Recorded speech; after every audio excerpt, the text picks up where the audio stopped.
The restaurant was alive with chatter, laughter, and the clinking of silverware against porcelain plates.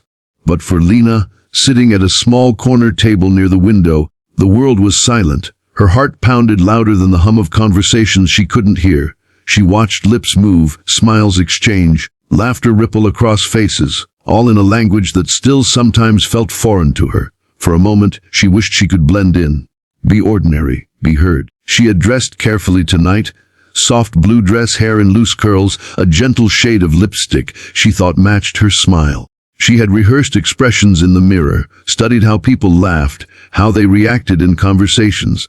It was her first date in almost 2 years, a blind date her friend had arranged, promising that this time the guy was kind and understanding. But kindness, as she was about to learn, could vanish faster than a candle in the wind. Before we continue with this emotional journey, take a moment to support the channel. If you believe love can speak in silence and kindness can change a life, please like this video, comment your thoughts below, and subscribe to Soul Spark for more stories that touch the heart. Her date, Ryan, walked in 10 minutes late, tall, polished phone in hand. He spotted her, waved with a hesitant smile, and approached. Lena smiled back, her hands nervously fidgeting beneath the table. When he sat, she gestured a soft hello in sign language, mouthing the words slowly so he could read her lips. He blinked. "Oh," he said, "you're deaf?" Lena nodded, still smiling, though her chest tightened. Ryan shifted uncomfortably, glancing at his phone. "I mean, that's okay. I just wasn't told." "You know," he gave an awkward laugh, the kind that filled silence but not sincerity. "So, how do we talk?" She pulled out her phone, typing quickly. "I can read lips, and I can text if you prefer." He read the screen, then exhaled. "Rah, sure." But his eyes had already started wandering toward the waitress, the bar, anywhere but her. Minutes passed. He ordered without looking at her, barely spoke, and when he did, his lips moved too fast for her to catch. She asked him to slow down once, twice. Each time, his shoulders stiffened more. By the main course, his phone was out again, and he was scrolling through it as if she wasn't there. Lena swallowed hard. The food was beautiful, but it tasted like nothing. Every bite felt like a reminder of how far away she was from his world. Then came the final blow. A message notification popped up on his phone, bright and cruelly visible from her side of the table. "How's the charity date going, Charity?" Her throat burned. Ryan glanced up and noticed her eyes. He sighed. "Look, Lena, you're sweet, really, but I don't think I can do this. Communication's hard, you know. You deserve someone who can handle that better." He stood, dropped some cash on the table, and left. Lena sat there frozen, the world blurred behind a curtain of tears she didn't want to shed in public. People whispered, or maybe they didn't. She couldn't tell. All she saw were moving lips, fleeting glances, pity in the eyes of strangers, and then a voice but not a sound. A motion. Across the aisle at another table, a man was signing, slowly, clearly, deliberately. "You deserve better." Lena blinked through her tears. The man looked to be in his mid-30s. Kind eyes, dark hair slightly messy, a gentle strength in his posture. Beside him, a little girl about 7 years old watched curiously, holding a crayon and a coloring book. When Lena met his gaze, the girl smiled and waved shyly. He signed again. "You okay?" She hesitated, then nodded weakly. He smiled, a silent warmth that didn't need sound to reach her. After a moment, he gestured toward the empty chair across from his table, as if inviting her to join them. She thought about it, and for the first time that evening, her heart told her to say yes. His name was Ethan, and the little girl was Maya, his daughter. As Lena sat down, she noticed a small hearing aid behind Maya's ear. The realization softened her trembling heart. This man, this stranger, wasn't just fluent in sign language, he understood. Ethan signed slowly so Maya could follow too. "We saw what happened. I'm sorry you had to go through that." Lena signed back. "It's okay. I'm used to it." His brow furrowed. "You shouldn't have to be." That sentence broke something inside her. For years, Lena had carried her silence like armor. People pitied her, misunderstood her, sometimes even avoided her. But she had learned to smile through it, to nod politely, to accept less than she deserved because expecting more hurt too much. Yet this man, this stranger, looked at her as if she wasn't broken, as if her silence wasn't a void, but a language worth hearing.